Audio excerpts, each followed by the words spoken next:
This one's all about when to do nothing. Now, before you slam your laptop down in disgust thinking, why would I want to watch a mixing tutorial about doing nothing? I think this is one of the most important lessons in effective mixing. Knowing when not to throw a whole bunch of plugins at a problem, but sooner keep it simple with an effective mix method. I've got a couple of electric guitars today that are a great example of this. Let's dive straight in.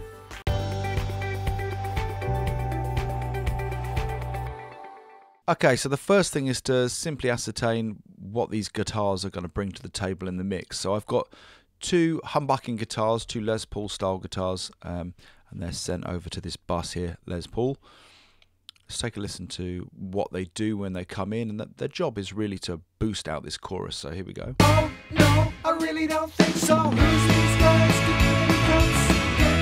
There they are. So at the moment, they're doing that job, but they're bringing some elements in which are dragging the mix down. Now, the first thing is that these guitars are a little bit tricky to hear within the mix. Let me just show you one more time. Really don't think so. Who's these guys?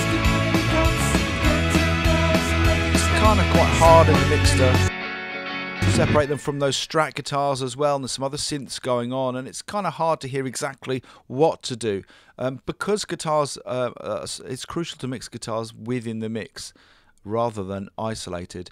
What I'm going to do is bring in Mix Tool, which is simply a gain plugin in Studio One. I've added 5 dB of gain so I can simply hear what's going on a lot easier.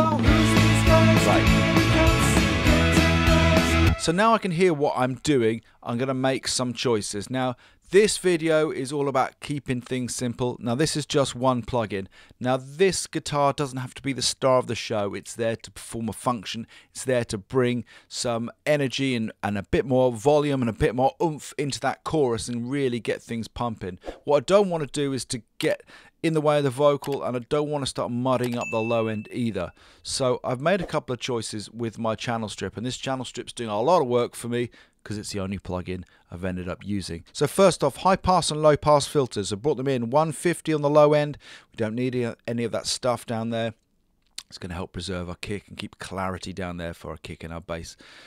And also brought in a low pass filter as well. Again, that's going to help get rid of the fizz and the hair on our distorted guitars and keep plenty of space there for our vocals. I've rolled off some of the low end at 180 for the same reason. Really, I don't need too much low end cluttering up down there.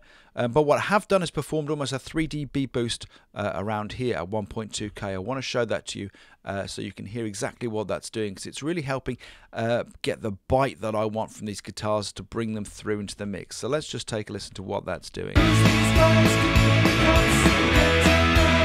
Right. That's right, it feels in the bullseye of the kind of tone that I want to be getting out of these guitars.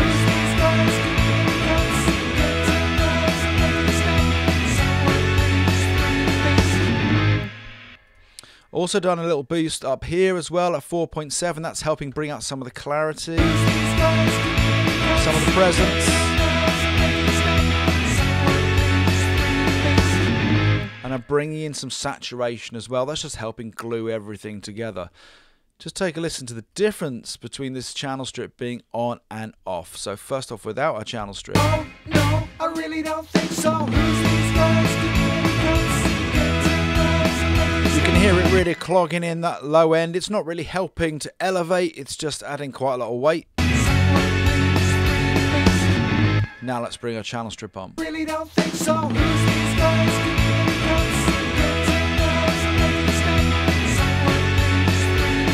And that's our guitars doing their job. There's nothing else to add. We don't need to add any compression. The guitar's compressed enough with the amount of distortion that's on it. It's doing its job and serving the mix. At this point, we don't want to be throwing any more plugins on it because it is doing what we want it to do. So now we can take our Mix Tool plugin off and lose that 5 dB of gain and take a listen to what our guitars sound like now they're sitting back down in the mix. Really don't think so.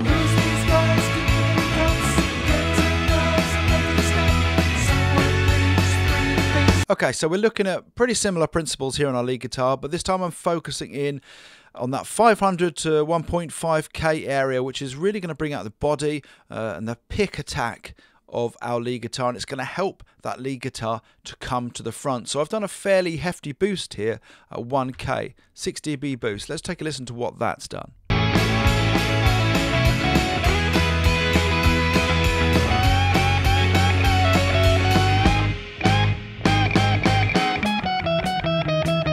Really helps that lead guitar to come through and come forward in the mix. Again, a little bit of saturation from this plugin. I've employed my filters too, but that's just about it. Now, a couple of other plugins that I have brought in here, just a little bit of compression. Now, the thing with bringing in compression on things like solos is you really got to watch that it doesn't take away too much of the dynamic of your performance. Again, this is what this tutorial is all about, is less is more. But I like the sound of this 1176. Just fattens out the solo a little bit, but I'm still not taking away any more than around 2 dB of gain reduction. Let's take a listen to what that's doing without. And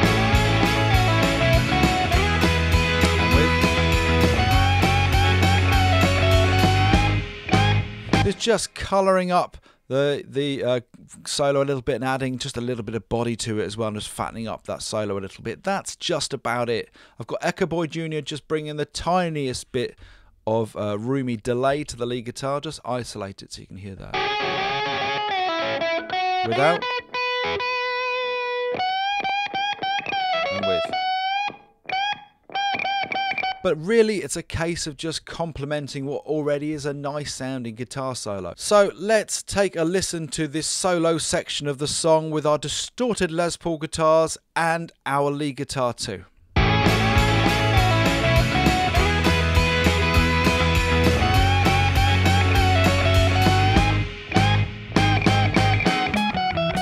So when you're mixing, focusing in and asking yourself the question what the track's going to bring to the mix can really help you make simple decisions to benefit the mix. And in turn, less really can be more. I've got a free channel strip guide. It includes 5 industry techniques that are going to help you get better mixes from your home studio. As I say, it's free. You can grab it from below this video. If you want to take your mixes to the next level from your home studio, I've got a whole bunch of awesome home studio production and mix courses. You can find more about those by clicking on the link again below this video. I'm also going to give you a free gift of 10% off those courses with coupon code YouTube10. Of course, don't forget to like and subscribe up here on YouTube. And most importantly, my friend, go have yourself a great day.